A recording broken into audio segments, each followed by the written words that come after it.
So we have ourselves a Yukai who is way older than we originally thought and who behaves like she wouldn't be a Yukai at all. So now when we know about her history, it's time to look at what kind of person she is. What is hidden under that mob cap and blonde hair of yours, Yukari? Well, let's find out. Okay, when we look at what kind of person she is, the first thing that we all notice is how often she actually is involved in the incidents that affect Gen Sokyo. Yet she only rarely takes any direct actions, and instead of those, she usually manipulates or persuades others to bend the events to her own will. No wonder why she is called the true mastermind. But, as you may remember from the past video, in the most of the past incidents that she was involved, like the Saigo Akashi incident, she took very direct actions by herself to reach her goals. This however changed after the true unbreachable barrier was established around Gen Sokyo. It seems that after that something happened and she started to become more and more distant to the incidents that bother Gen Sokyo's balance. But she still somehow gets everything to go as she wants. Currently we can't do much with this information, but please keep that in mind, because that'll be one of the key elements later on. So now when that's out of the way, we can move on. Yukari herself is very un-Yukai-like, but her lifestyle in the other hand is very Yukai-like. She sleeps most of the day and hibernates during the winter.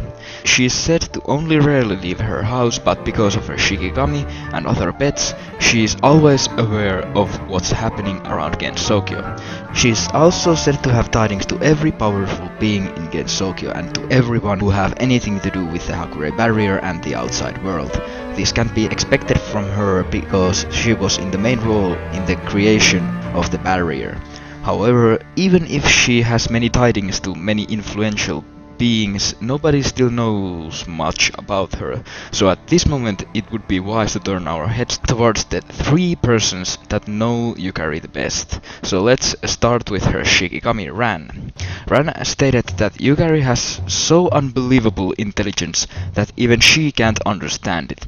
She has stated that Yukari can determine the depths of darkness of Avicii, the Buddhist hell, or determine in instant how long it would take Northern Star to collide with Ursa Major, or as I know it, Ottawa.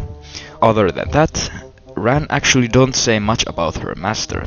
She is known to slack most of the time, but when the balance of Gen Sokyo is at stake, she is not afraid to use others or take direct actions to take out any and all threats.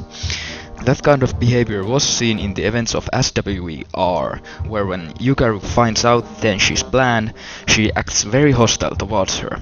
It was being stated that because of these actions, it can't be determined whether she's villain or hero. For her, the acts of good and the evil are just blending together. On top of that, it's said that Yukari is fickle, whimsical and known to lie often, and she is disliked by many because of that. But in the other hand, she doesn't deny any of those comments, and instead just takes it all in without any real objections. Also, one funny thing about her is that she's trying to keep her scary Yukai-like image up by keeping her altruistic actions secret, such as her donations for the Hakure shrine, and on top of that, it's said that most of the time her goals is just to make sure that humans continue to fear her as a Yukai. Now when that's out of the way, there's one really interesting thing quoted by an in-game character, Hiedona Q. Quote, "There's not any sort of defense method or countermeasure, a power comparable to the power of gods." Q is referring to Yukari's powers here, and it kind of fits in really well how she states that Yukari's powers are godlike, when we just in the past episode talked about how much power Yukari would need to wield to be able to gather an army of Yukai.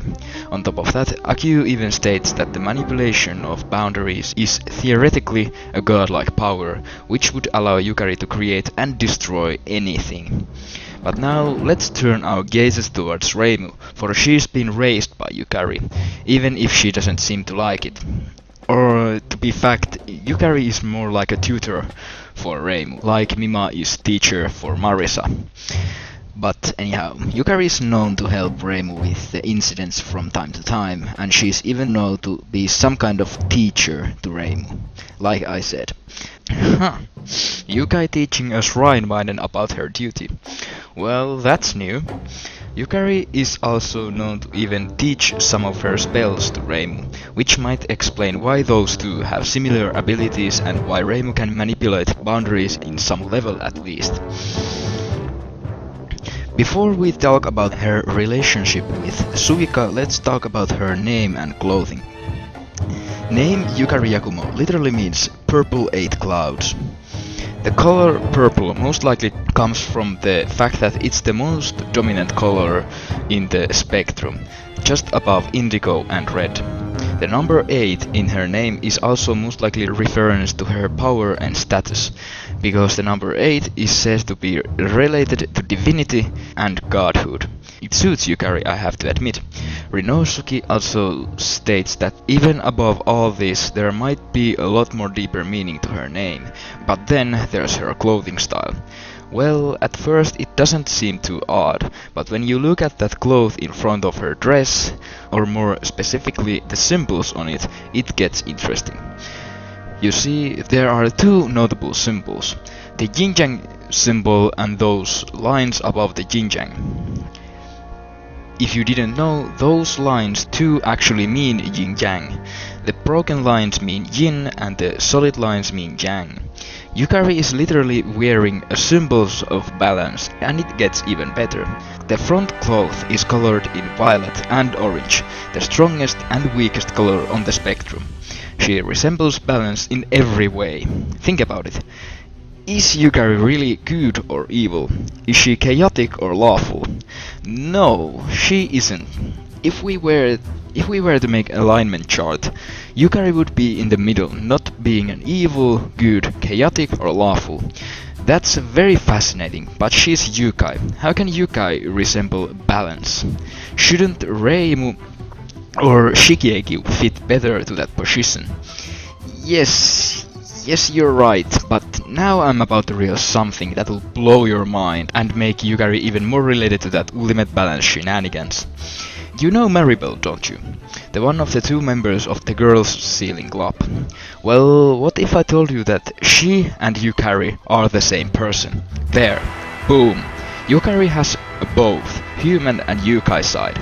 There's some serious balance here. So what makes me think that this is the case? Well, isn't it obvious? Maribel is known to have ability to see and sense boundaries. Sounds familiar, right? And then look at her design. It's almost identical to Yukari's. But then there's the best part. Maribel is said to have been able to visit Gen's Tokyo via dreams. She's been able to control the border between dreams and reality, just like Yukari can. And, on top of that, she has been known to be able to create gaps to the moon itself, via reflections on the surface of a pond, just like Yukari did in Silent Sinner in Blue. So there you have it, they are the same person, it's obvious. We could even call Yukari as the embodiment of balance after this. Shit's kinda messed up here. After all this, what could Yukari possibly be? Human and Yukai at the same time, while possessing a godly powers. Damn, shit's crazy. This could also explain what Yukari does when she goes to the outside world. She is known to be really knowledgeable about outside world, which isn't too big of a surprise. But now, finally, let's talk about Suika's and Yukari's relationship. Surprisingly, there isn't much to say about.